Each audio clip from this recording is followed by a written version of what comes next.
Good evening, ladies and gentlemen. Welcome back to Schmoe Me The Money on another fantastic Tuesday evening.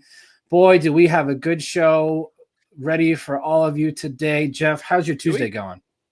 We have a good show. Tuesday's going fine. Had a good dinner, had some dessert, and watched the FCL, which was, it was fun. So excited to be able to kind of see how that grows. But in the meantime, we'll see how this show grows. How was your day? It was good. It was good. I enjoyed those FCL matches, but I'm really excited to see how our three gentlemen today discuss the 5 matches from last week. We had another 5-match week, which is it's kind of exhausting. I'm glad that we changed the format on how we do our Schmoedown content, because that would have been like when we used to just do 5 streams a week playing along to every single match? No, I agree. I definitely agree that rather than sitting down once a day for 5 to 6 days a week, we just let other people talk once a week instead. Yeah, I like that way more. Yeah, I like the way we do it now. But we will get the show started here. Our first guest, this is his second time, right? Or third time? Yeah, still second. Okay, still second, because we tried to get him on that. I'm proud of you. You can count. You got it. Hey, we've had so many people on. Sometimes I forget who's been on more than once. But from Spin from the Rio, the amazing Chris Anthony Lopez. Hello. What's going on, y'all? You good? Oh man, we good. So I just hope that you learned your lesson from last time. Yes. I just hope. I mean, this time you're sitting down, so it sounds like you did learn your lesson from what happened there. But how excited are you to talk these matches? So I thought last week was a really good week in Schmoedown for a variety of different reasons. I know we'll get to them in a little bit. I'm really excited to be back on y'all's show, especially for the show that for the competitors I'm facing off against. They're 2 buddies of mine in this space. So I got all my buddies in here. I got Zach in the back. What's up, Zach? Who had my back the last time I was on this show. But I'm just excited to be here. I'm so honored y'all had me back on, especially after my pitiful performance last time. Pitiful. Yeah. But I'm back. I too am honored that you said yes when we couldn't find anyone else. You're welcome. Chris is always there to he's great. Help us out, and we appreciate it tremendously. So thank you very much. Introducing our second guest, and I promise I will be fair this time. I will not screw him over. The amazing Shug. Hey, buddy. How's it going? Read the name. I see it. I saw it backstage. Read the damn name, Buck. You screw me over again, I will never come on this show. Do you understand me? No, I'm thinking. I appreciate you guys bringing me on, man. Miss hanging out with you guys. How's everybody doing tonight? Jeff, Quiz Show, Chris, obviously my boy, Buck. What's up, you guys? Glad to be here. Thank you for having me on. Appreciate all of you guys for having me on. Yeah, I'm just glad you said yes. Because you could have just said, screw off, Buck. You basically screwed me last time. Why should I come on your show again? So I appreciate. I mean, I technically did tell you to screw off because you did screw me last time. But then I thought about it and I said, you know what? I'll come on because I actually like Jeff, and so I decided to come on. I'm glad that this is like the 3rd show we're doing in 24 hours. Like this is like for instance, really everyone. It's 9:08 Eastern right now. They didn't get onto the StreamYard here until 9:01. It's about 9 o'clock exactly. They were doing a stereo. Stereo is a pretty fun thing. You're back. Stereo is just fixing my camera. But that's what they were doing right up until the show started. So blame PLD. Really, it's his league. So blame PLD. Exactly. Blame PLD. Now, our third and final contestant this week, another first-timer from Schmoes of the North. He just goes by one simple name, Soda. Hello. Thank you for having me on here, guys. Yeah, like I said, I haven't done debating since high school, since junior high school, which has been 2004. So this should be fun. Yeah, but hey, man, it's not like debating. It's like you're gonna talk about stuff. You're gonna give your opinion. You ever like get into like a conversation with friends, and it's like I think this and they think that, and you get like a constructive conversation. That's what this is. Only you might yell a little more, and also we're judging you. Well, as a French Canadian, yelling is second nature to us. So hey. And so as Latinos that me and Chris are, yelling is like a first language. So yeah, right. That's how Latinos show love to each other. Look at it. Last time I was on the show, I was with two ladies. It's hard for me to yell at ladies. It's two guys now. I'm absolutely shitting on both of you. Just letting you know that right now. It's gonna be entertaining to watch. So for those of you that are new to the show and this is your first time watching, the way that it works is we basically have 5 rounds from the 5 matches we had this past week. Each contestant gets 90 seconds to themselves. They are given a prompt or a question that they can either choose to answer or just talk about the match in general. Once all 3 have gone, we have a 4-minute open discussion where all 3 of them can talk at once. Sometimes it's a little chaotic. Sometimes it's a little bit more, has a bit of a structure. It's a lot of self-respect among the 3. And something new we've added here the last few weeks, each contestant, each round gets a 10-second mute. So during that open section, I was going to beat her if Buck didn't screw me over, okay? Do you remember, Jake, you're a football guy and you know this. You remember how in the Rams-Saints game and the ref just doesn't throw the flag after that obvious passing interference? That was Buck, okay? Buck let Jill hit me, pass interference, grab my face mask, freaking pull my pants down, and throw me to the side and didn't throw a damn flag. Okay, that's Buck screwing me. God damn it! And I came back to because Buck better not screw me again. Swear to God, Buck screws me again. I'm gonna be so angry right now. I swear, all I hear is it's a good excuse, Jake. God damn it. So yeah, if we actually play back the tape. Yeah, I mean. No, it's not a. Hey! I am not the doo-doo father. Do not put that juju on me, okay? The doo-doo father. Do not do that. Shug the doo-doo father. So yeah, do not do that. Do not do that. Yeah, baby shark do. Yeah. So as I was saying, during the open 4-minute discussion, each contestant, each round gets a 10-second mute. They say the word mute, and they can talk by themselves. The other two contestants will be quiet, by the way. They will be quiet for that 10 seconds. There will be a clock in the top right-hand corner, so then they know when they can start speaking again. It's going to be a fun, crazy night. Let's do it. So our first match of the week, we had Elliot Dewberry of Corruption. Yes, Jeff, thanks for doing that. I always forget. You're fucking welcome, dude. Chris. There we go. Everything is right. So we had Elliot Dewberry of Corruption versus Video Drew of The Dungeon. It was a pretty, in terms of, I guess, crazy things, it wasn't that crazy. It was a very laid, chill back match. Now, Video Drew has definitely grown a lot as a player in this league the last, I'd say, half season or so. It's hard to argue, though, but her best strength, though, is her character work. So, Chris, my question to you, what did you feel? How did you enjoy the promo that she had there with the wedding to Josh Makuga there, or did that not were you not in favor of that? I mean, Video Drew, and I love Video Drew's character. I talk about her character work all the time because it's second to none, truly. Like, talk about full commitment to a character. She does it on other shows as well, her own shows, right? And she brings it over to the Schmoedown.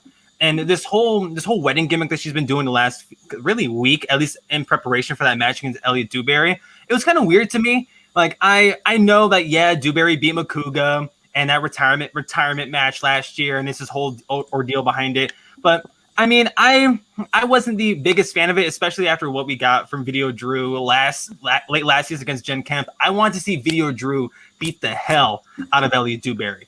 And yeah, the character work is great, and it was there, and she she brings it like, and she commits. She commits. Like, not too many folks in the Schmoedown can say they commit to a character the way Video Drew does.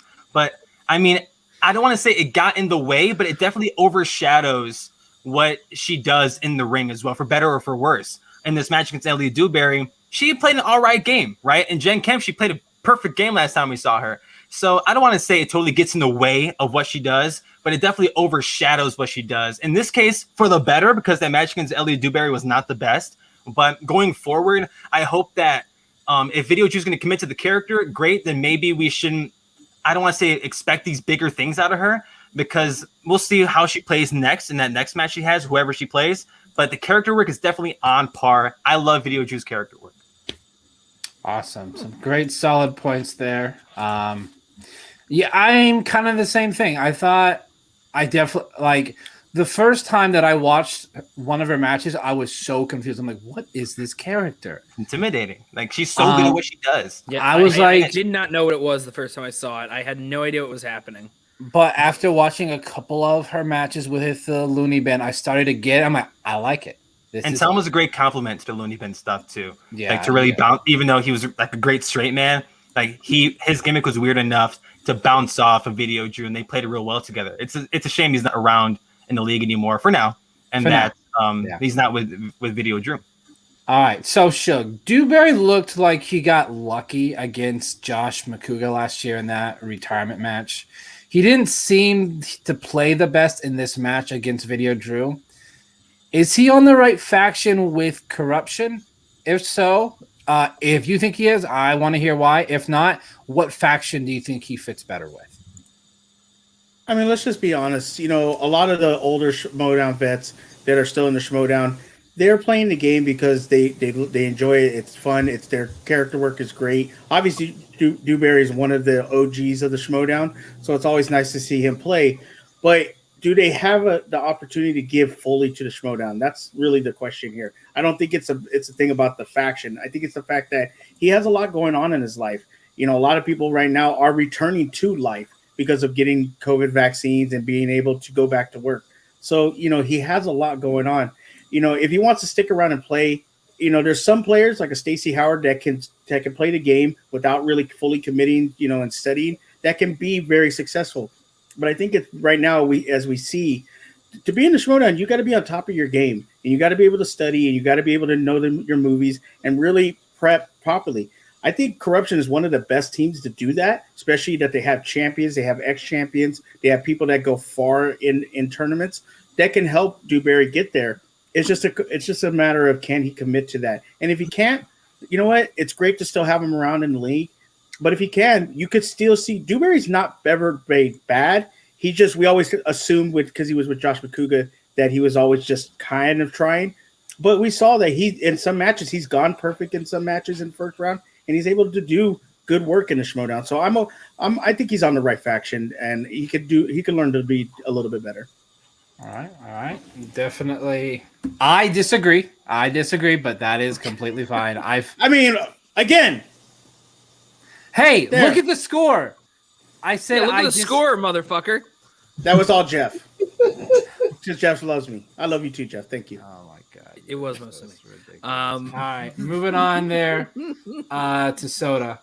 Now that Video Drew was on a roll, she's won 2 in a row. She's looked really good in her last 2 matches. Tutu takes my show per usual. Who do you want to see Video Drew play next, and how many more wins do you think she needs to be in a number 1 contenders match? In all honesty, my opponent for her would actually be Kevin Smith, just because I would like to see how somebody who's not from this sphere actually take on somebody who is quite possibly the best character we have currently in the league. Because Video Drew has it all. She's got the knowledge, but she's definitely got the character, and somebody who's not used to that, you could easily get thrown off by that. And also to answer your other question, in terms of where she would be for number 1 contender, I'd say she needs a couple more wins, just because she can, like Chris said earlier, she can be kind of, she can have like a perfect game, but then the next game she can not play well, just like we have with this one. So I think she needs a few more matches under her belt, probably another win or 2 before she definitely can get to that number 1 contender spot. then you never know. It might be possible because if Kevin Smith wins his next match coming up, we could actually have the Kevin Smith Video Drew match. And if we thought Flirtin Floss versus Kevin Smith was pretty entertaining, wait till he sees Video Drew, because as we saw this week, she was still convinced she was playing Josh McGruber, which I love to death. I love that new nickname for Makuga. And she played it up the whole match. She is one of the few characters I've never seen break in a match ever. So she's definitely she's got something there that I think she'll be able to sustain against any opponent coming up, no matter what. And I got nothing else. All right. Clock operator, you might as well just stop the clock. Yep, there we go. There you go. Shug, I almost put you in timeout for that, by the way. I almost put you in timeout for that one. I don't understand. Hey, just because you got a Dewberry question, everyone else was asked about their VD, doesn't mean that you Yeah, come on, man. Like I'm out here exposing myself. I wanted to talk about VD, okay? I really did. You got Chris here exposing himself to VD, and you're here like, oh, I only got Dewberry. You're safe. And you're home. Come on now. All right, I'm gonna go take my blue chew. Don't screw me, Shug. Don't screw me, doo-doo father. Yeah, don't screw him. He's got the VD. Yeah, I'm just happy to be here, folks. All right, now for our 4 minutes of open discussion, I just want to hear everyone's general thoughts on the match. What did you like? What did you not like? And where do you see them both going moving forward? Okay, so just to kick this party off, Elliot Dewberry, I like what Shug. I totally agree with you, right? Like Elliot Dewberry, he's in the same realm as Josh Makuga. Like we expect good things out of them every so often, like not so much. So when Elliot Dewberry got picked to play against Video Drew, I thought this was going to be a stomp. Elliot Dewberry is just a guy, right? His best match, I think his best match, he played against Makuga not too long ago. So totally, like I'm rocking with you on the whole thing. He's middle of the pack, but he's getting left behind as the league gets better and better and better every year. I want to know how many rookies just got drafted that are better than him off the bat, at least in regards to movie trivia off the top of the dome. And the whole Video Drew stuff, like I went as far as saying yesterday, like did Video Drew underwhelm? Like, because we saw she had a perfect match against Jen Kemp, right? I'm not saying that she should have pitched another perfect game. It's a little unreasonable. But like, what that is, Chris, shush, Chris. It was a so right. This is where Chris is wrong. He's always wrong because the bottom line is she didn't underwhelm. You're just gonna sometimes play games where they're not the greatest looking. Sometimes people just don't, play good games because you got to remember these are random questions that the question writers come up with, and they're not always going to get the categories they know. We expect these players because they're so great to know every movie. They're just sometimes not going to be in their wheelhouse. And Video Drew got some questions that weren't in her wheelhouse. She played a nasty game, not a nasty game, but a very rugged game. And that's just how it is. And you can't always expect her to be great. Her last game, she went perfect, technically, checking the multiple choice one question, but she played really great in that match. This match she played fine. It wasn't miserable. It wasn't like, oh my God, this is such a low scoring match. It was just, she played a rugged game, and that's what happens, and we got to stop expecting people to play so great in these matches. So with what I mean by Video Drew is like, look, yeah, she did play a perfect game last time, and I'm not saying she should have pitched another perfect game this time around. But against someone like Elliot Dewberry, you need to really like bring the hammer home. Be that player that everyone hyped you up to be going into the season. People were preaching the name of Video Drew going into the draft, and especially where she was taken by the dungeons. Like, yo, like of course, like she's gonna play great. We're gonna get that great character work, right? But like we almost like in this league, you got to play more competitively if you want to succeed. Yeah. And that's. You don't think she's playing? Go ahead.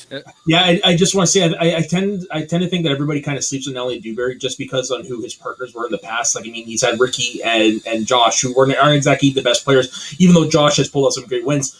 Elliot's the one that has carried the team, and he is a sneakily good player because, as you said, his best game was against Josh last year. But however, also to Shug's point, not everything can be like a knockout, drag-out brawl like we had with the Star Wars match last time. Sometimes we're going to have to get the matches where you got to pick up the garbage goals and play. Yeah, exactly. 100%. Yeah. So yeah, and not only that, you guys got to remember, Video Drew didn't know anything about the Schmoedown when she joined. So her character work was just her being her. It wasn't. And then she's developed and she's starting to learn the game. And now she's been in the dungeon. This is her what? She's going on her technically her third year. So now she's learned the game, and now she's picking up study habits because she said last year she didn't study. This is the first year she studied, and now she's with the dungeon. Who has Bateman, who has Merle, who has Mara Kanopik, who she's developed a friendship with, Right? And then she has all these other people who have her back and they're teaching her proper ways of studying and trying to retain information. And she's obviously knowledgeable in the movies because she did that first year with. And that's why I say like she more competitively. And because of that, she's doing all these different things, and like she should like. I mean, she's in a faction with some of the best players of all time. Like, and that's but it's only her first match of the year. And time. All right, so good use the mutes there, guys. Yes, good yes, use.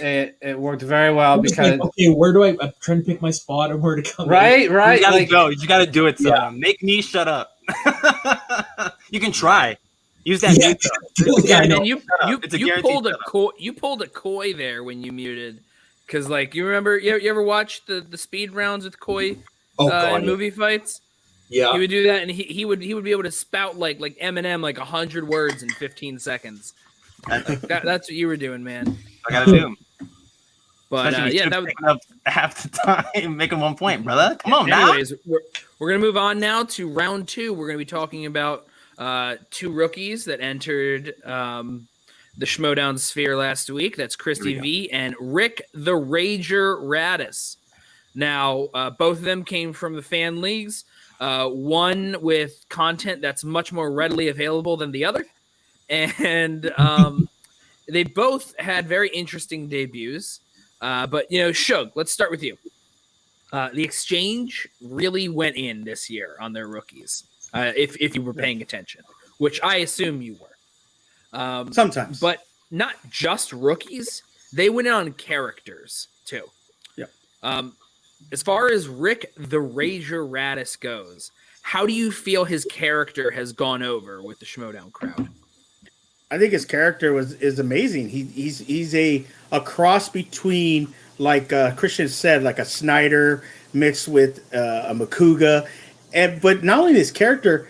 He's a student of the game. One thing I've said, all these rookies are students of the game. They've been fans of the game. They know the game. He played that game amazing, especially that second round in character. He played absolutely amazing. He got a slice that wasn't his cup of tea, and he played it amazing. Did not give a point up to Christie, and that's what a vet does, not a rookie. So this guy's and he stayed in character the whole time. That was amazing. He never broke character. He broke Christian, which was amazing. And I think the Schmoedown community appreciates that.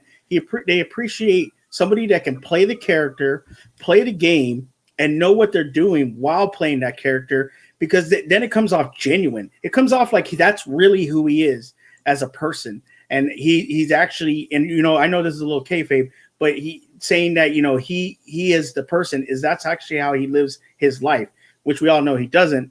But I'm saying this character work was amazing. It's one of the best characters I've seen since Video Drew, since John Roca, and also since Tom. I think he's going to be a star. I really do believe that Rick Radis is going to be a star. And yes, he came from an unknown league, but don't sleep on the fact that it's still a fan league, and he still knew how to play movie trivia because he looked like a vet in this match. Ooh, all the way down. Perfect timing, man. And yeah. I gotta say, he did break me a few times too, and he was like, "I know Roxy likes the sexy numbers. Well, Rick likes the nasty numbers," and I thought that broke me. But he's good on the improv. He's good on the improv. Don't you say that Rager is Jeff? That's I did not say it. First off, Paris Muthana, unfair Muthana. I did not say that. Christian Harloff said that. I am repeating what Christian Harloff said. So before you come in here, can you say his last name again? Can you say his last name again? Harloff. Okay. What the hell do you think I said, Jeff? Harloff. No, nothing. It's just you're really like elongating the har. Yeah, har. It's Harloff. Anyways, Soda, if that is your real name. We saw a fairly impressive debut from Rick the Rager Radis. And we just talked about how he could be a star. That's what Shug was saying. But knowing his character, knowing what we might be able to see him grow. We know that I know that we have a co-host, Spin from the Real here, as well as a guest that was on just Monday when Radis was actually on. Radis called out Frankie Alvarez on that show, and as a way he wanted to take revenge for Alvarez taking down Brother Lomas. So with that in mind, who would you like to see the character Rick the Rage Radis actually go after next? Oh God! Next, what I want to see, I'm going to have a hard time pulling somebody, but really, what I want to see is somebody who doesn't take shit from anybody, kind of like a John Roca type player, but he's not quite at that level yet. Just because, as you can tell, and he was also on our show too, and he did it in character the whole time. He is really good at thinking on his feet when it comes to the improv and stuff like that. So I want to see what he would do when he comes against somebody who's kind of like a brick wall of emotion. Is not going to crack, not going to laugh, not going to necessarily take any of his shit. Yeah, God, who would I want to see him face again? Play against?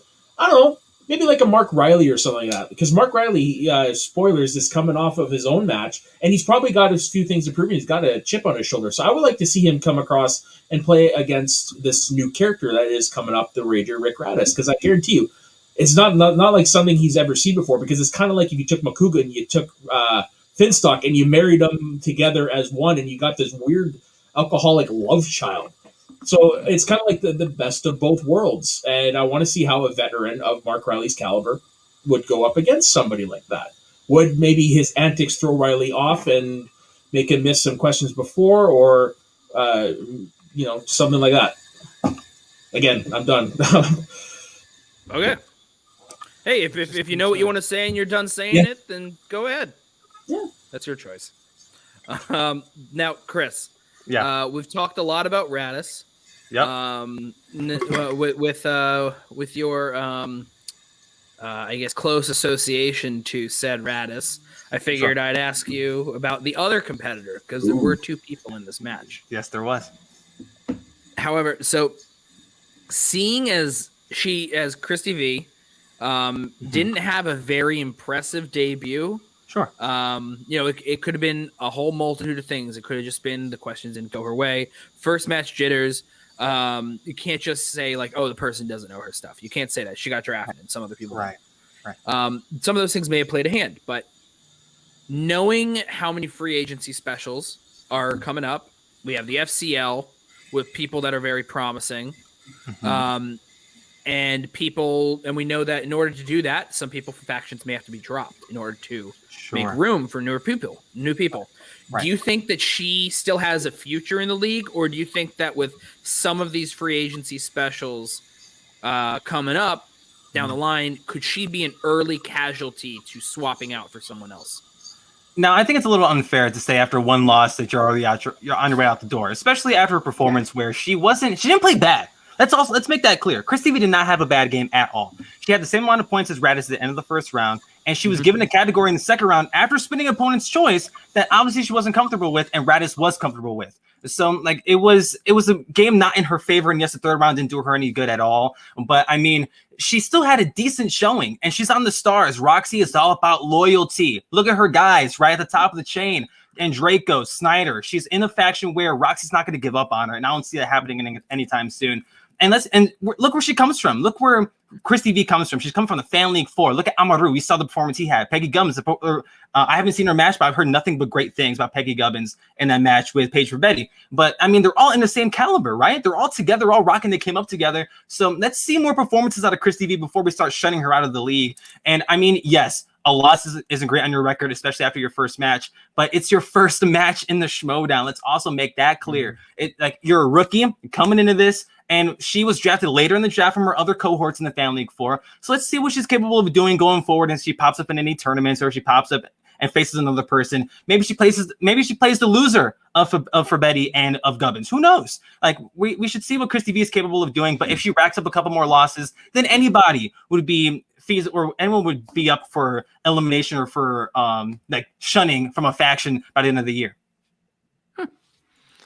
Very interesting points there. I definitely, when we were going over this idea, that was definitely something that was in the back of my mind the whole time, this idea that, Roxy is 100% someone who prides herself on loyalty.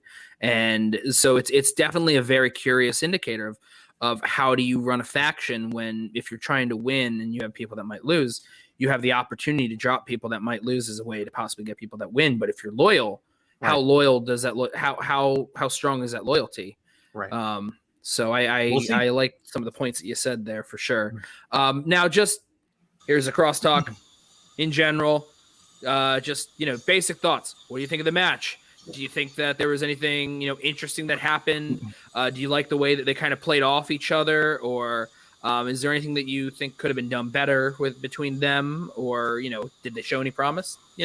Whatever. Fuck it. Talk. Before we do that, so what I was saying in regards to Rick Radis and Chris TV, like their match off the bat, right? They were really even going into it. And so Rick Radis, I mean, his character work is phenomenal. He's one of the best characters in the league right now, just from off of one appearance. Yeah, I said it. My bias aside, he's stuck in character the whole time. Chris TV stuck up with, like, she was sticking up for herself at the same time. This was a balanced match. Yeah, the questions didn't go in Chris TV's favor in the second round, especially going into the third. But this match was really well done on both ends. But Radis has a bright future in this league. Soda and Suge, y'all emphasized it a lot, and I'm gonna retweet everything y'all said, because Radis, if anything, I expect him to play the winner of Gubbins and Betty, someone that can match him verbally, someone that can not take any shit. Both those women are not going to take anybody's shit, especially Rick Radis coming out of nowhere. Yeah. One's from Chicago, one's from Boston. They definitely know how to shit talk. But to go to your point earlier, yeah, Chris TV, I don't think she's going to get dropped right away unless she loses her next 2 matches or something. Then I can see that. But there's a reason why she was selected, and there's a reason why she's part of what's so-called the Fan League 4. She dominated in that Fan League. Let's not forget. And like you said earlier, this is just one match. It's really hard to judge someone on one match. That's really unfair to anybody that ever participates. You need a bigger sample size than that, than to say, can you see them being dropped or whatever. I'd say give it a few more matches, and then we'll see. It's too soon to start talking about that. I think blip.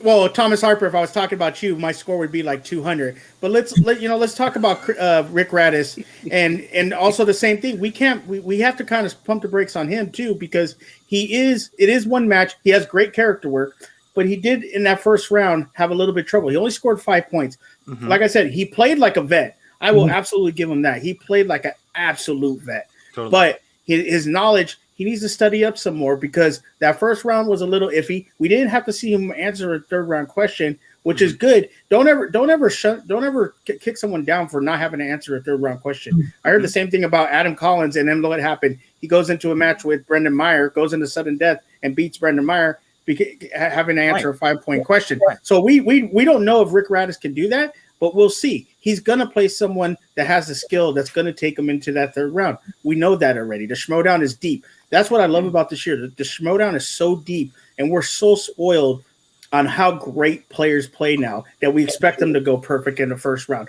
We expect them to not miss a... And mute. And basically, it's like, perfect example is look at Alex Damon. He lost his first match, and then look what ended up happening. He was the longest reigning Star Wars champion. So it's unfair to judge someone and where they're going to go based on one small match like that. How many of the legends have lost their first match before? Right. And with Radis, Suge nailed on the head. He played like a pro. Granted, we're not gonna nail every question off the bat. Yeah, missing his first question, but like he said on our show yesterday, like missing that first question, like the Ragers don't like missing his first question, being known for that. So he's gonna play better going forward. And look at his faction mates: Barbarian, Roka, JTE, legends of the game in their own right. Who his manager is? He's got the most. Bobby Finstock. But you know what though? Let's not forget Chrissy, because Chrissy, like Chris said, played a great game. Totally. And I don't think she's going to be dropped from the Rockstars. She needs to shore up some of her knowledge. And look at the wheel. The wheel is a thing. You don't get your slice on the wheel. It just happens, and you go into that second round. And she still managed to come out of there not really that bad. If she answers that 5-pointer, she still, she forces Radis to answer questions. If their slices get flipped, I think the match is off way more competitive, because it's been known that Christy put rom-coms and J-Lo on the wheel. You're right there. And you also, the Radis played like a mute. And I think Radis is Chrissy's gonna be. I think she's gonna win her next match, and I think she's gonna be a star. She might not be a damn Merle, but she's gonna get there. Yeah. Good stuff. Man, And shout out to Thomas Harper. Like a vet's what I was going to try to say. Yes. Look at that. Thomas Harper, a class act, locking in guest appearances on other channels in our chat. Good job. What? Man. What? Is he, if he's not With talking you. for real, I don't want to. With, Oh yeah, with he is. you, Chris. Come It's on, with Tom. you. Can I call you Tom, Mr. Harper? Mr. Harper. We'll rock with Mr. Harper. Mr. Harper. He's the major So- to you. The major, Mr. Harper. Excellent job there, fellas. I'm glad that Shug brought up Chris TV because I feel like we were talking a little bit too much about Rick Radis this round, so I'm glad Shug brought that up there near the end about Chris TV. Y'all gave me the prompt on Chris TV. I just want to get my Radis stuff out of the way, because I feel like I know. And by the way, Chris, you got something brown on your nose? That's my skin tone. Sugar, is there something wrong with my skin tone? A little darker than that. All right. Moving on to the next match. This was match 1 of 3 on Friday. We had the Powder Keg Paul Preston against, I think it's the Jet. James White. Jet. He's no longer the Wizard. Yes, the Wizard. It's so hard to keep track of what the names actually are. But this match was huge for Paul Preston. Paul Preston needed this match so bad because based on what happened to him last year, where I believe it was 0-3, he lost 2 teams and a singles match. You could definitely tell though in his singles match in the singles tournament against Eric Zipper, there was a little bit of a ring rust there. It didn't help that he got comic book movies there in round 2, which we found out was not one of his strengths for sure. So, Agreed, brothers. And second and third. Yeah, I like the nickname he has with his Twitter handle, but that's just me personally. No, don't do that because we got in trouble last time. I know you. I mean, I'm talking about Ferris Mutana and Justin Hamilton. The Gator. The Gator. So, Soda, my question to you was: this match, did this decide his career inside the Schmoedown? Say, had he lost this match, would he have gotten another match for a while? How important was this win for Paul Preston? This was a must-win situation for Paul Preston. This is essentially Bibiani going into his second full year, where he needed to get that win right off the bat, and Paul Preston got that. He lived up to the hype that everyone's been saying around him, and honestly, that I hadn't seen up until this point. He was able to command the game like everyone said he could, and he came out on top, and I'm happy for him. Now, if he had lost, it would have been a while before he would have gone another match, just because you can only give people so many opportunities. And if he'd have gone 0-4 in the last year, that's definitely not a winning record you want to have. You definitely want to have people who can win to play for you. So luckily, Paul Preston definitely pulled out that win. And I can honestly see him competing for a title at the end of the year, or at least making it to a number 1 contenders match. Because he does have that knowledge. And if you've ever seen the Movie Guys show, you know he knows his stuff. I think this was definitely a must-win for him, and the sky's the limit for him from now on.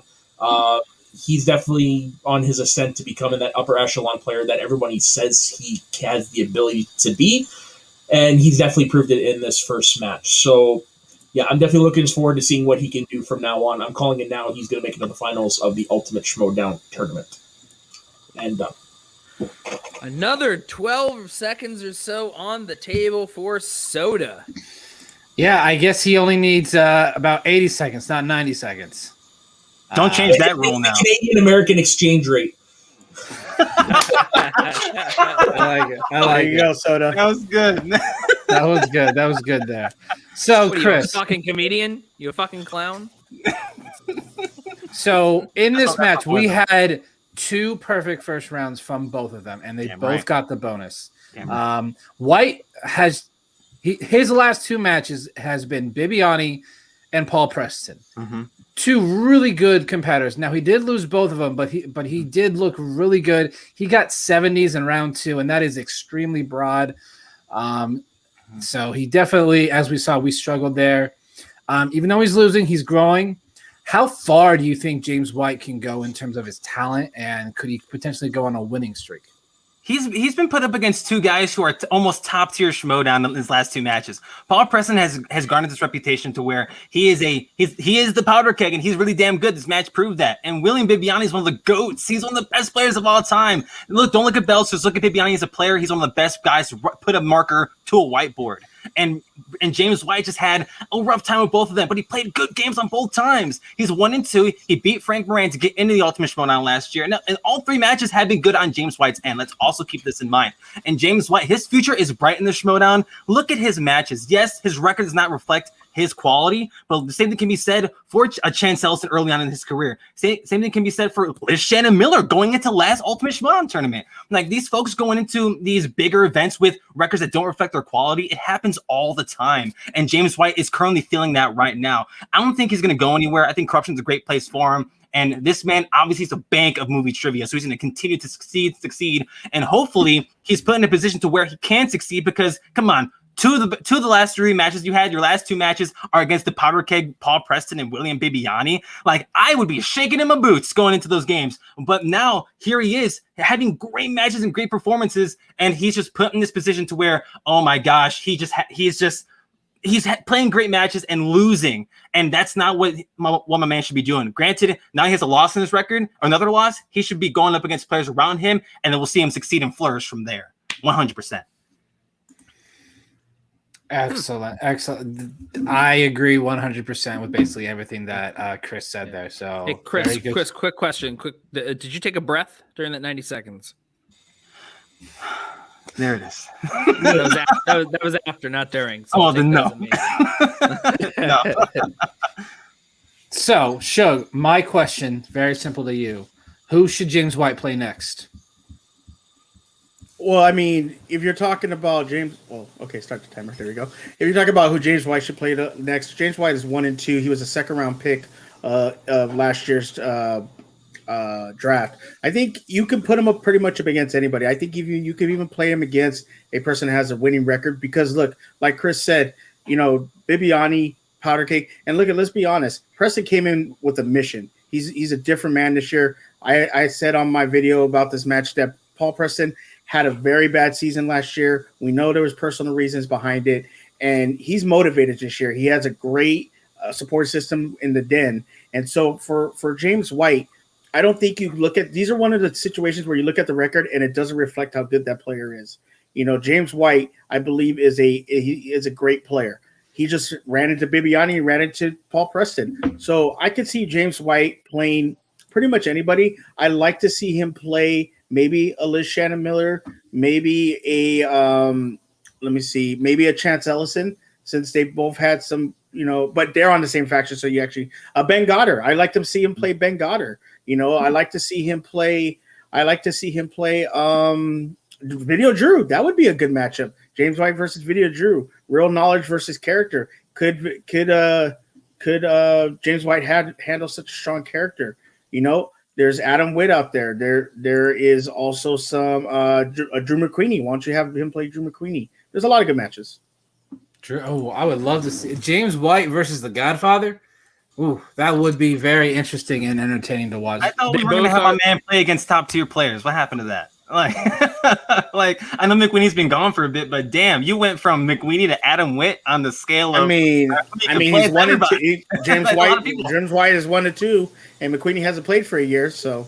And Adam Witt is a sneakily good player. Yeah, right. That too. He was one half of the movie, guys. Let's not forget that. Yep. And just under a month, Drew McQueenie does come back as he plays Lon Harris next month. That match is going to be killer. That match is going to be killer. Yeah. If McQueenie's McQueenie, that match is going to roll. Oh, yeah. Sure. So, I'm very excited for that match. Now, I just want to hear everyone's general thoughts on the match. Were you worried there for Paul Preston after that first round that he might not win this match? Just general thoughts on what you liked and didn't like about the match. Yeah, I was definitely worrying because, like I said in my argument, like one more loss like that, and it would have been a long time before we seen him. And he is easily the marquee player of the den. So, you can't help but go instant. Is he though? Thomas Harper. We haven't seen Thomas Harper play. Let's also keep. Don't say Thomas Harper. We haven't seen Thomas Harper play. I know, but I'm saying you can't put. Like, you can't put what do you mean? You can't put an 0-2. You can't put an 0-2 player as the marquee player. We're talking about Preston. Are we talking about Preston? We're talking about corruption. We're talking about Preston. I don't think.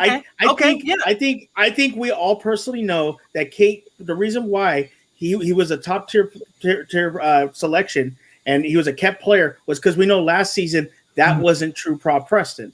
Now, but if you just based it off a record, you would say, I don't know if this guy is a premier player. That's why I was so happy to see the support system that he got, having a Saul, having a Rachel Silverstream, having a Thomas Harper, a Lacey Givens, PG Peggy Givens, Peggy Gillians. Naming a lot of rookies, dude, that we are just seeing now. But with Paul Preston, right? Like he was the marquee guy going into the season for the Den. Let's also keep that in mind. So what we're saying is like Paul Preston was the top guy. Like Goddard was also there, and who filled out that Marisol before she got the picks? Like so. Preston was the guy over at the Den. He still is until we see these other players play. And yes, we have some great performances. We see some great people in the specialty categories. Chris, he still had an 0-3 record last year. Circumstances that he faced last year, and he I understand there's a circumstance. I understand the circumstances, real life circumstances. I'm not taking anything away from him. But if you're basing it off a record in the game, he was 0-3 last year, and you cannot say that he was. Who was? Then who is the top? Mute. There's one thing we all got to keep remembering is this is in the days of season 3 where we're going to have an Humberto Gonzalez versus Jeff Snyder match. Like everybody is going to be coming and bringing in their A game. We're not going to have those easy opponents. So yes, while Paul's record wasn't that great, from everything that I've seen and from everything that everybody's saying, he is a good player and he is a marquee player. No, he's a very good player. We know he's a good player. He is. Like I mean, if I'm looking at marquee players, I'm putting maybe based off last season, I'm putting Goddard, Saul, and maybe Saul. Sure, I can rock with that argument. And I'm putting maybe Riley. Now, can we talk about James White for a second? Because James White also is one of the better players on corruption. And just because he has a 1-2 record doesn't mean his quality of play isn't bad either. Like he's still up there with Ellison. He's still up there with Kalinowski. Yeah. And the fact that he was traded multiple times last year doesn't necessarily reflect on how good of a player he is. That's just the shitty. Right, and look where he was picked up in the draft, in the Twitter draft of all places. James White was picked up so late, and he is such he's going to be a gem for corruption going forward. So yes, he took one loss now, but he will do wonders for the corruption or whoever faction he's a part of by the end of this year. So James White's going to be a killer regardless of what he does this year, because let's be real, put him against people of his caliber, he will beat them. And same thing for Paul Preston. He is the top dog. He's the top lion over there at the Den. So let's also keep that in mind as well. Goddard had a great year, but we're heels. And with what Paul Preston has been doing before this, like before the whole 2020 season, like Paul Preston is the shit, and he is the shit over at the Den, and we cannot get it twisted. Thomas Harper hasn't played yet. Lacey Gillian just played. Peggy Gummins her match hasn't even gone public yet, so we can't even talk about Peggy Gubbins yet. So let's also keep that stuff in mind as well. For this whole Paul Preston is the market player. And this is the Preston Assance, I guess is what you call it. This is the beginning of Preston's year. Like I said, this is going to be Viviani season 2 or wherever it was of his. We're going to see him start to dominate. Like I said, I'm predicting it. He's going to be in the final of the Ultimate Schmoedown tournament. Bang. You got a little heated there, guys. Yeah, Chris and Shug were definitely going at it for sure. And you're right, Bears, us Canadians can be too nice, but I've always said this: we are America light. We're just not as crazy. Meanwhile, what is the nicest person on this panel right now? 100%. Meanwhile, even though you were originally going to have an interview scheduled through live chat, Chris, unfortunately, it looks like you messed it up, Chris. You messed it up. I'm sorry. No, it's okay. Don't worry. Thomas is kidding. Yeah, and Thomas will be a marquee player for the Den, but it's kind of hard to judge somebody who hasn't played yet. Yeah, no, but look, a lot of confidence, lot of confidence going forward. But you know what? I think we're done talking about this. You know what? I'm over it. Let's go to round 4. Round 4. This is where we get into the pay-per-views. All right, this is the last round. Remember that, guys. After this round, the top 2 points earners will be going on to the 5th round. So have fun, you two. We're gonna talk about. Don't be so fucking nice, you Canadian. I love how you guys are putting, like Zach said, Roca, 4th round. Oh, God. Nice one, Buck. Shit. Hey. We just did it. You can actually blame Christian for that being the fourth match of the week. That's the way we just do everything based on the match rounds, based on the match order of the week. The only time that we haven't done it in the right order was last week, where we had a Star Wars match round 4 and then Bibiani no Yama round 5, so we could have everyone talk about the Star Wars match because that was a match to talk about. Oh, God, But anyways, Roka, 4th round Roka versus Liz Shannon Miller. Always 4th round. So unfortunate. Oh my God. His heart just skipped a beat wherever he's at right now. Yeah, I think. All right, Chris, we're back to you. Yeah. So, if you recall, Roka actually played a perfect game, if I'm not mistaken, on Friday. Yes. Now this is after just months of starting to build back up his heel persona. That whole thing of where he's kind of like really diving back into the outlaw and like the heel version of it. Goodbye, Shug. Is that him conceding? Shug is still here. He's just not on stream. He's here in aura. He's here in spirit. It doesn't matter. I can ask you this question. Yes. He probably has his headphones on. But so he's been building up his heel persona again, and he's been talking nonstop about how he's the face of the exchange now. He's the big guy on campus. And then he won. Perfect game. Yep. So a lot of people talk shit and they can't back it up. So far, it looks like he has. Is this a sign of things to come for Roka? The entire Finstock Exchange has proven everybody wrong, and it starts with Roka at the top, because Roka is the top dog over there at the Finstock Exchange. It's not going to twist it. And this is coming from somebody who had Liz Shannon Miller winning that match on Friday. Roka proved me wrong, and he proved a lot of people wrong on Friday, because John Roka, like the whole split from Dan came out of nowhere. The whole heel turn came out of nowhere, and we're all like, what? Like 4th round? Like, you're 4th round Roka. You're the guy who's the weaker half of the founding fathers. But now look at Roka. Look at what he's doing. Beating Liz Shannon Miller, someone who was on the come up. Liz Shannon Miller, she still has big things to do in this league, but he put a halt to her momentum right there on Friday. And Roka, he deserves all the credit in the world, because he's shunned. He was out here getting steals in the 2nd round too against Liz Shannon Miller when she pulled DreamWorks. So not only going perfect in that game and getting some steals in the process, but what a figurehead for someone like the Finstock Exchange, who's been getting a lot of flack over the last few months because they jacked a lot of rookies. They put their stock in Barbarian and Roka. They brought JTE back out of retirement. But Roka and his performance on Friday proved not only A, that the Outlaw is back, B, that the Outlaw he's not the Outlaw we had before. He's the Outlaw with the sprinkle of Bobby Gucci inside of him too. So we also have to keep that in mind, because the character has changed exponentially. But Roka he's going to be someone to look out for.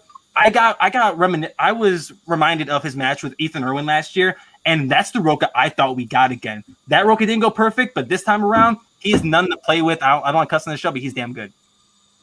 You're allowed to fucking curse, bro. He's none to fuck with. John Roka is none to fuck with. There you go. Shug, nice to see you again. Sorry, I had to take care of kids. It's all right. But anyways, so kind of a big thing happened during the Roka Miller match last week. Yes. If you recall, there was the whole Kung Fu Panda 2, Kung Fu Panda 3 snafu with that whole challenge.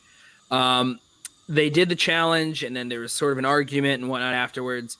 How do you feel Roka actually handled the match post-challenge?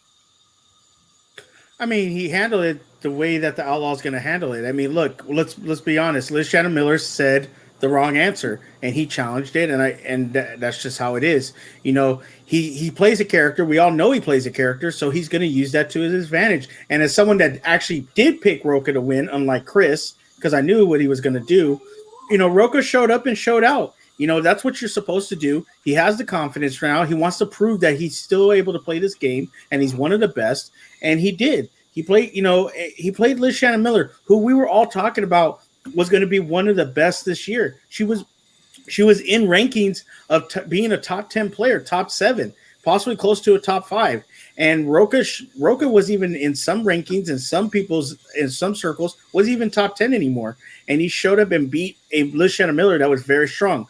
I think this not only showed how serious this season's taking, that Roka's taking this season, but also it shows the commitment that he's making. He's been playing the Schmoedown for years, since nearly from the beginning, and he is still at an elite caliber. So you got to give the man his props. Yes, does he have antics? Yes, does he kind of ruffle your feathers because he talks a lot and he says certain things? Yes, but he still knows how to play the Schmoedown at a high level. He's one of the best in the game. He's going to continue to be one of the best. And I would not be surprised if he's playing for another number one contender. Because last year he played for a number one contender match, and people act like he had the worst season ever. He actually had a pretty decent season.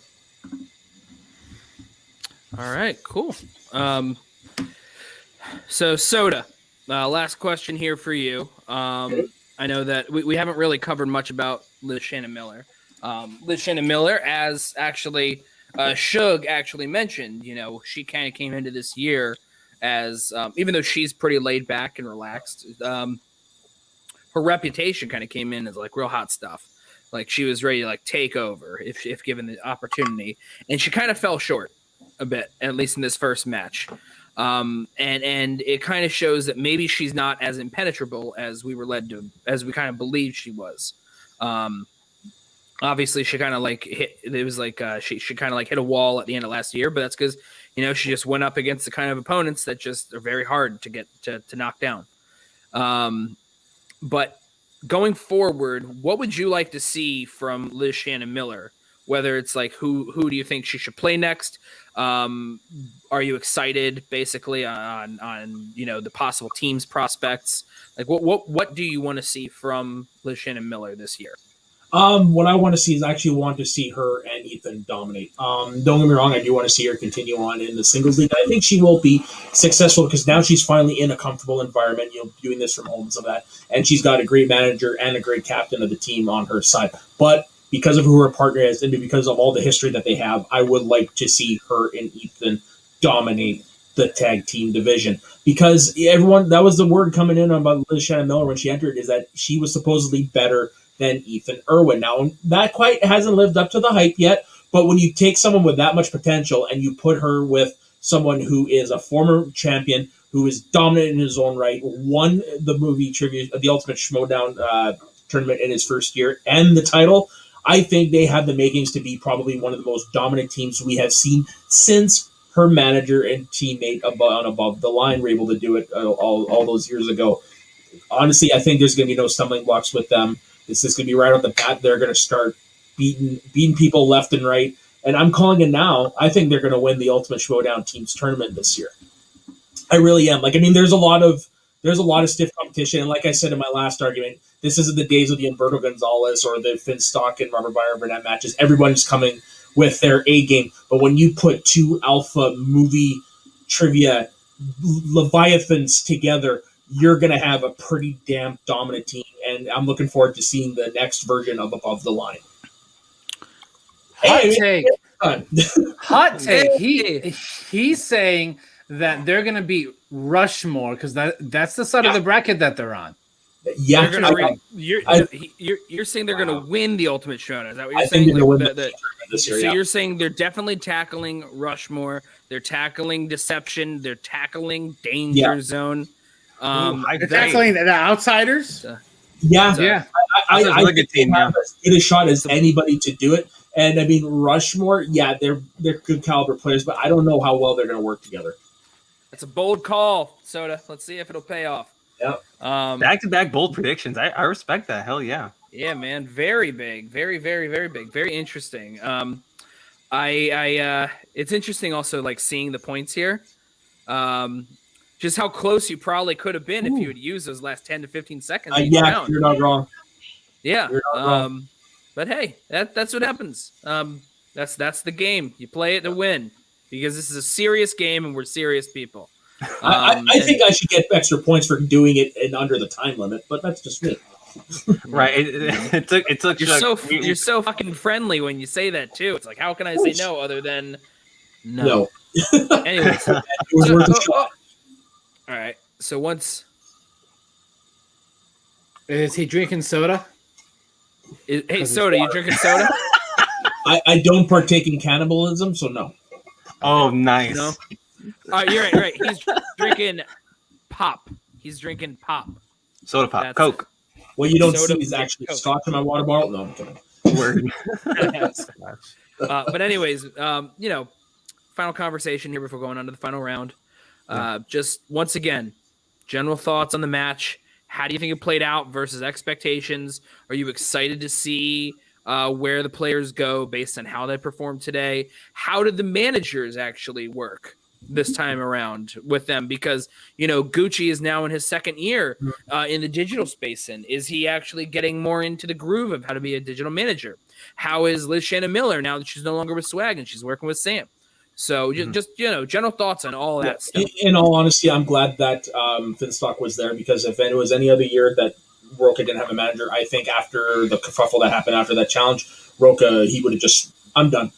But right, but yeah. Finstock was able to rein him in, and it's like, calm him down, and look, man, you're ahead by 5 points here. Like, you got this. Just don't worry. Just let it be. So, I mean, Finstock, honestly, I think is the best manager for Roca, which is something, a couple years ago, never would have thought ever in my wildest dreams. And I can also say the same for Liz Shannon Miller. Like, definitely she had a good manager with Winston last year, but now she's got someone I think who could actually probably play into her strengths more so than Winston did, because they've got a great manager/captain situation going. Well, I actually have to disagree with you, Soda. I don't know. So Sam Levine I think he's a great manager for Liz Shannon Miller, because like, not only is he a former competitor, but I think he fits her strengths really well. I totally agree with Soda. But Liz Shannon Miller, talk about off days earlier with Video Drew. Liz Shannon Miller had an off day. She trusted herself with DreamWorks animation in the second round, but it really didn't go in her way. The questions really fumbled her, and Roca being as knowledgeable as he was in DreamWorks that one steal really paid benefits in the end. So Liz Shannon Miller had a bad day, and I think she's going to do great things in the future. But I mean, the story of this match is Roca coming off of last year for Spectacular. That's on Sam. There was a lot Sam of hype on Roca. Sam should have had her prepared to know if she got spinner's choice what they should be. That's one of the things that managers do. And she thought she and that's where I think he fell short as a manager, and that's why I disagree with Soda. I think the biggest thing for me, Mute, go ahead. Yeah, so basically, I do want to give props to Liz Shannon Miller for actually coming clean, but I got a feeling something like that will actually be advantageous to her going forward, because this is a competition. This is coming from the Canadian. You don't want to be nice the entire frickin' time, so sometimes maybe you got to play close to the best. Yeah, but I like I said, I disagree with you. I think that Winston was probably the best manager for her, because I was unsure going into this match what Sam would do for Liz Shannon Miller. We saw what Winston did for Liz Shannon Miller. She was a completely different player last year under Winston Marshall. She played great. She played strategy, and he had her prepared. I don't know if Sam had her prepared for this matchup. Also, this was her first pay-per-view. Nobody's talking about that, so that might have been the reason why this was her first live match, 100%. So it's going to go against her. But I think Sam compliments Liz Shannon Miller too, because like, talk about outspoken managers, especially in the character side. Winston nailed that on the character side. I don't think, but that's not. Sam's a former champion, so like, and he's going to know how to train Liz Shannon Miller. And yes, the one time he fumbled the bag, the one time he let Liz Shannon Miller, he trusted her. But I mean, she had two categories, and yes, and she will be fine going forward. That's why I'm saying. I'm not saying Sam's a bad manager because he trusted her the one time. Now they know. Now they know going forward. No, Chris, don't put words in my mouth, okay? Because now you're starting to irritate me, because I didn't say that. I said that Sam is not probably the best manager for Liz Shannon Miller. That Winston, I think, would have talked to her and really got it out of her. Is this the category you wanted? How can we make a distinction? It's been one match, but also I do think. Yeah, look at the difference. Look at the difference to what Winston did with her, and look at the difference that Sam did with her. There's a big difference in that match. Sam had a whole tournament with her. Or no, Flag had a whole tournament with her. Sam had one match. All the heat from somebody like Roca. They still had time. He should have had her prepared. You should know going into the match. If you get spinner's choice, this should be your top 3 slices. He did not know that, and he trusted her, and it became a broad category. He narrowed it down to 2. And he's like, yeah, you go ahead and pick, because why would you not trust Liz Shannon Miller? Look at her performances last year in the tournament. She almost bested the guy that won the damn thing. So like, and we had some type of trust in your competitors. Mute. Because sometimes you got to protect your competitors from themselves. Sometimes they think they know a category well, and then they don't know it as well. And look what happened. It cost her the match. And she got the other category. Shug, your timing of the mute is just immaculate. It's just so hard for me to try and keep score, and then I got to go, shoot, I got to get that timer. Yeah, just remember, I mean, obviously it doesn't matter now, so we'll tell people in the future, because there's no mutes in the final round, by the way. But Soda, by the way, thank you so much. We're gonna put you backstage, so you can just kind of hang out there while we get through this, and then we'll bring you back out in order to plug stuff at the end. All right? Got it. All right. So go have fun looking at your phone for the next few minutes. All right, fellas. We knew this is what it's going to come down to, Chris. They're gonna pin us against each other. Nothing against Soda, but this is what I was. The two Latinos. I had enchiladas tonight in anticipation. Okay. Moving on to our final round. Buck's like, I gotta get the show on the road. Like, yeah, we gotta get this wrapped up. So our final round is the final match of the week. We had Mark Yodi Riley against Ben the Boss Bateman. It was a really close match, back and forth. Right. They both went perfect in round 2. Riley struggled there in round 1. Bateman missed a Bateman question, which I think is going to be one of the funniest things I've ever seen. Right. He misses a question on Jason Bateman. I still find that entertaining. So, Shug, my question to you. Bateman has said that he feels like he has cracked the code for the Schmoedown for this season, and he predicted that he will not lose a match. So far through one match, he's 1-0. So far his prediction is true. Based on his performance in this match, how far do you think he can go this season? I don't believe he cracked the code of the Schmoedown. The man, look, he played horribly. He played horribly in two. Oh, I won't say he played horribly. 2 matches last year, he choked in the final round, and you cannot say he did it. He had a 6-point lead and a 5-point lead going into championship 5th round, and he let it get away from him. Okay, on a 2-pointers. It wasn't like he missed a 5. He missed a 2-pointer to lose the second chance to win his championship, and he miscalculated in the first championship, and I believe the speed round or the betting round, speed round. I think that Bateman is a top tier player. I don't believe he's cracked the code. I just believe that he's amped to study up, and he's going to be better. But let's be honest, his record last year was not good. Okay, he played Guy, which I think was a match where I don't even know if you consider that a match of how bad it was. And I heard that behind the scenes, Riley was going through a lot of things going into this match, and his camp was not the greatest. So I don't know. And this was the first match Riley was playing under Kate. First match this year playing under in digital this year. I give Bateman the win. I don't agree that he cracked the code. I want to see him play a top tier player. When he plays Roker, we're really going to know if he cracked the code.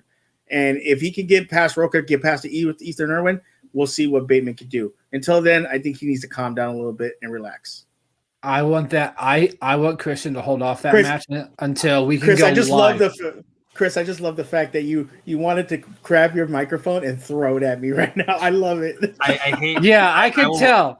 I could tell. Chris had some things to say, but you are able to respond. By the way, you don't need the whole 90 seconds to just answer the question. You are able to rebut him if you want, and then of course more when you yell at each other in the next part.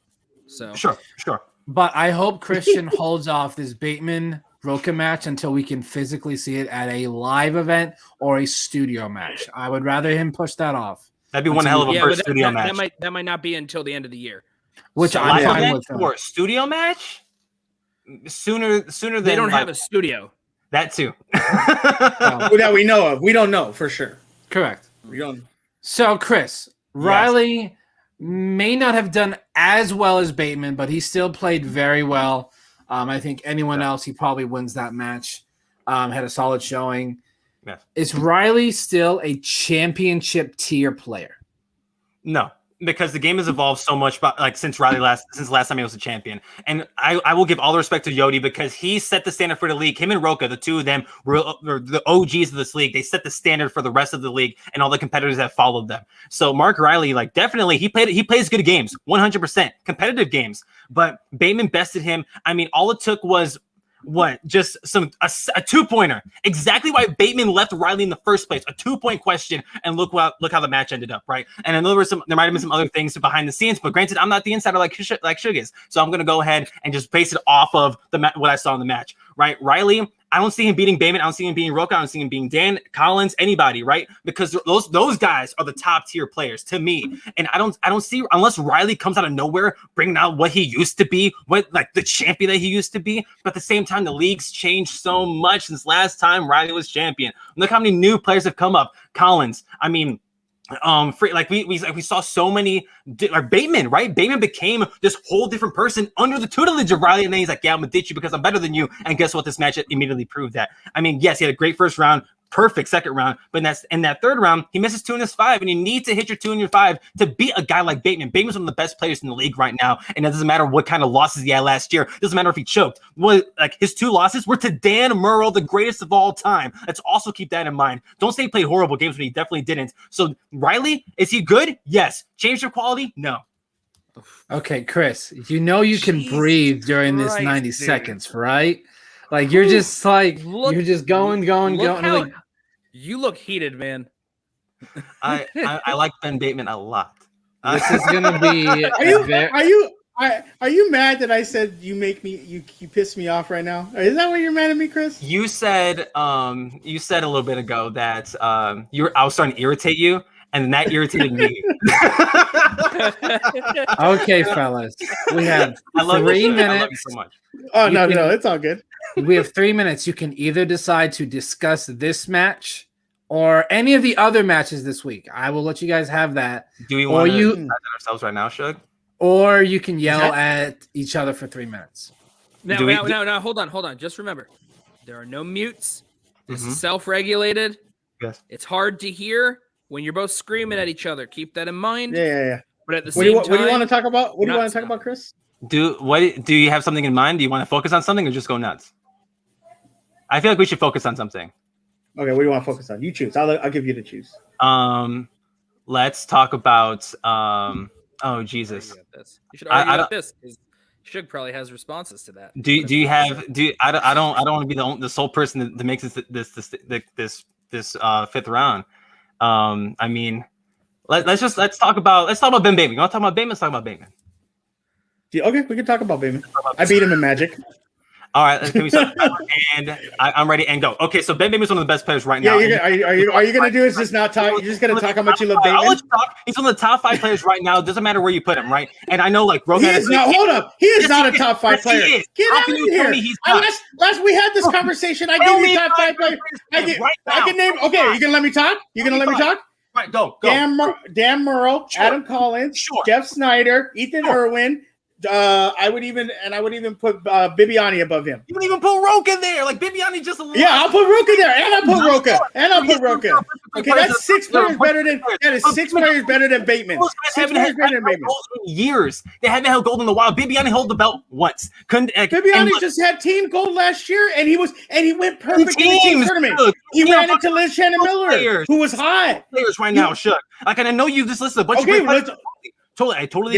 They didn't all good in the tournament. Other than Roca, all those players did great in the tournament. We don't know. I mean, yes, there was some great performances in the tournament, but Bateman wasn't in it because guess what? He was in the title hunt like a lot of those guys weren't, and they haven't been for a while. So like, yeah, he was in the title. He was in the title hunt, and then guess what? Like Reggie Miller, like the New York Knicks, choked. He choked. I'm sorry, my man. 6-point lead. You don't know Lucas Black? Just in the game. Lucas Black. Lucas Black. Oh no. Lucas Black. He didn't know Lucas Black, and he choked it away. And then he didn't know. You can ask anybody. He is one of the. You say he cracked the code. I mean, he may not crack the code yet. To answer your question from the he said he cracked the code. He's been saying it all year. Oh, I know how to do this. We'll see. But he just when he let me ask you a question. When he's played great, look at Chris. When he's played great. He's played great against Andrew Guy and Mark Riley. You just said Mark Riley's not one of the best. When he's played the greats, what's happened? He's lost. So when he only played Dan. We only saw him play Dan last year. So how can you tell me the great? And he lost. And you know who beat Dan Murrell? You beat Dan Murrell? Adam Collins beat Dan Murrell. Adam Collins, a first-year player. beat Dan Murrow. That's 100%. A first-year player beat Dan Murrow. So we don't know. So we have to see if. Wait, who hasn't played Adam? Hold on. Who hasn't Adam Collins played? Adam Collins played. Blake Shannon Miller. We're talking about right now in this segment. I understand. Yeah, but you're saying that Bateman only played Dan Murrow. You're saying You're saying Ben Bateman only played Dan Murrow. Okay. Last year. Who beat? Yes, and who beat Dan Murrow? Adam Collins. But he hasn't played Collins yet. We can't be. Yeah, because he's not going to play Collins. He's not even going to sniff that belt. Better than you know what's going to happen? You know what's going to happen? Tell me. You know what's going to happen? Rocha is going to beat Ben Bateman, and then all this I cracked the code. Nothing's going to happen. Rocha beating Collins. We know who's better. Adam Collins. Adam Collins has been knocking everybody out. What are you talking about? Oh my gosh! Look at that. Oh my god. Oh, fucking A, guys. I had a prompt ready just in case they finished tied, so luckily we didn't have to go to that. But amazing job there, fellas. Yeah, hold on. Before any congratulations, Chris, how's your heart rate? Yeah, do you need some oxygen or something? Chris, do you have an Apple Watch or a Fitbit? Do you have anything that can tell us what your heart rate is at the moment? I mean, no. He's a big guy. He's a fit guy. I'm lucky I didn't have a heart attack right now. That's the problem. I'm dehydrated. Yeah. Like that, the adult beverage didn't do me any justice. Was it the ultras? Was it the ultras? Yeah, this is. I'm shaking right now. This is in fact you look like you're shaking. This is a new record. Suge, you went from being buried and bullied into last place to winning by a single point versus a very angry Chris Anthony Lopez. Sounds like what you shouldn't do is go after his boy Ben Bateman, because apparently that's the homie. Never met him. That's the homie. All right, so I'm gonna go ahead. Oh man! So Soda, how entertaining was that for you? I honestly didn't want that to end. I could have listened to those two yell at each other for the rest of the night, to be honest. Yeah, it was pretty great there. That is how you debate right there. Yeah, excellent job there, fellas. And trying to hear what they're saying to give them. And Chris, water. Right. Yeah. I think that what worked in the end that got Suge the win was, Chris was talking so fast, we might have probably missed a point or two that he said. Mm-hmm.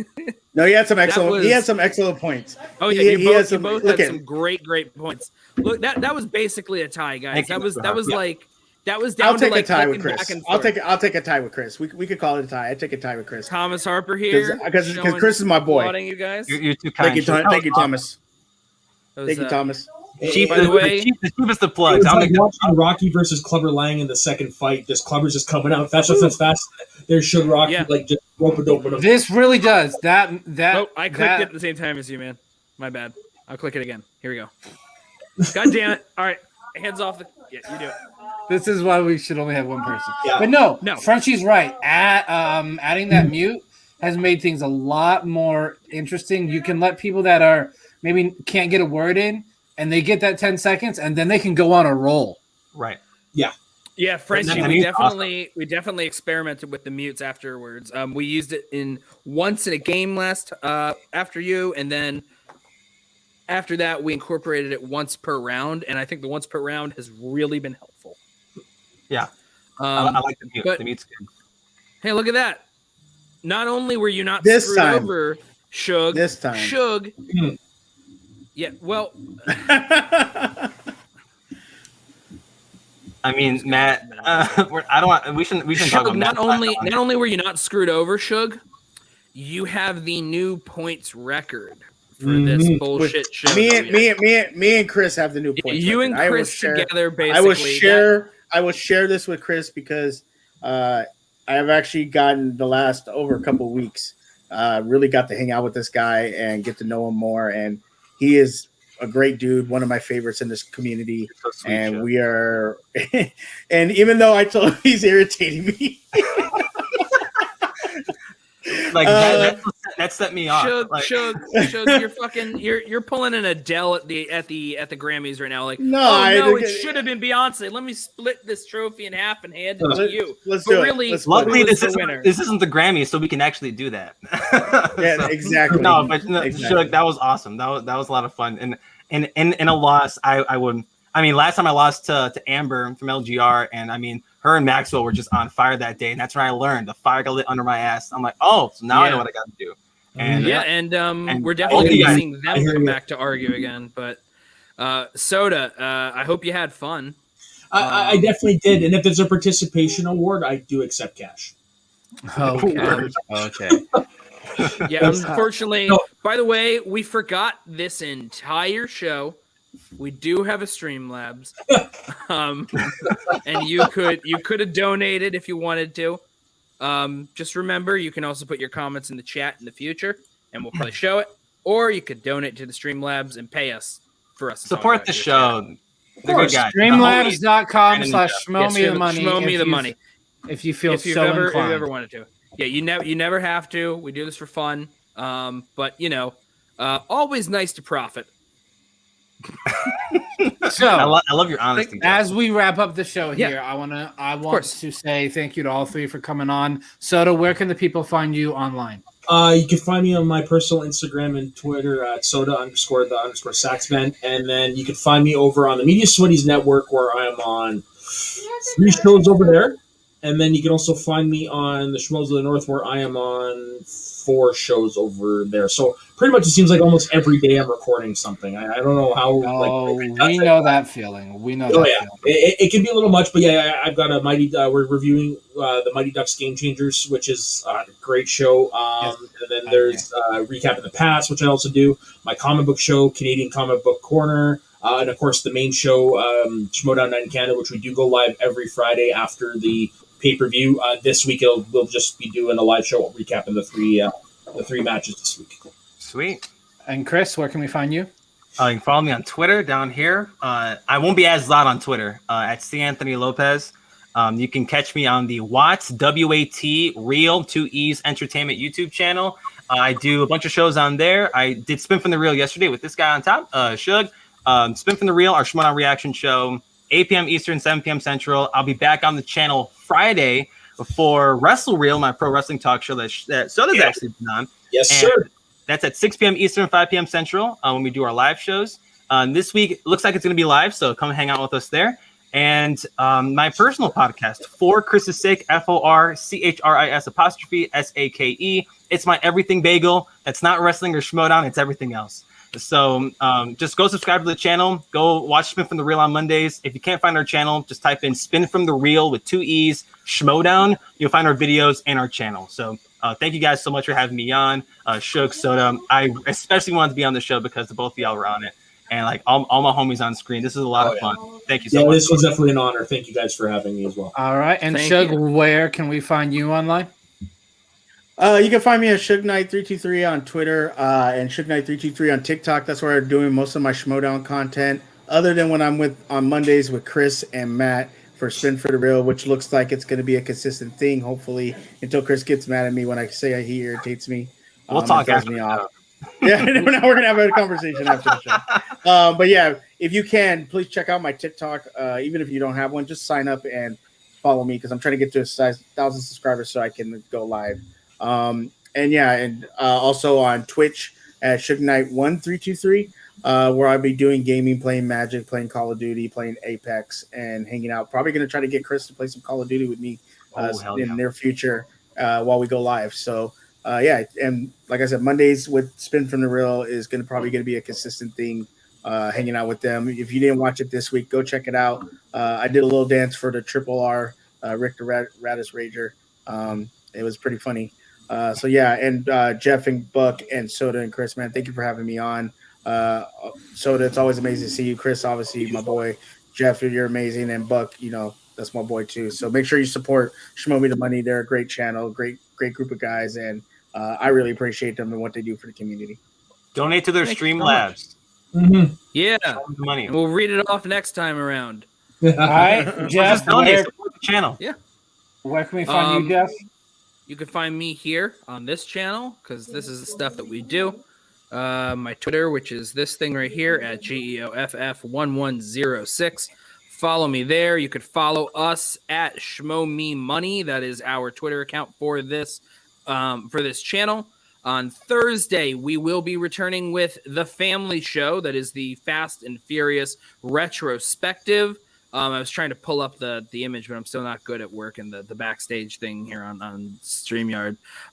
We're going to be going over Fast 5, the 5th installment of the Fast and Furious series. We're also going to have a handful of fun guests on there, including Chris's co-host of Spin from the Real, Matt Thomas. Damn right. We're also going to have everyone's favorite Pajukin, PJCN, PJ Campbell Network co-host Maxwell Haddad, as well as another FCL competitor besides Maxwell, John Knight. They will all be on this special episode of Fast 5, The Family Show. We have our Falcon Winter Soldier reviews on Saturdays. I don't know what time we're doing it this week. We'll figure that out whenever we get around to that.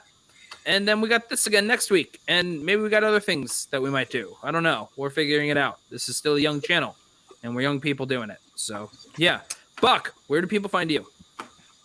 Find me here on Twitter and Instagram at BrandonandBuck88. Like Jeff said, make sure to go ahead and follow the show there on Twitter at Schmoe Me Money. Make sure to like this video. Comment with what you thought about today's episode. Did you enjoy Shug and Chris yelling at each other there in that final round? Also, make sure to subscribe. We would really appreciate it, as we are a small channel and we're looking to grow. Until next time, see y'all later.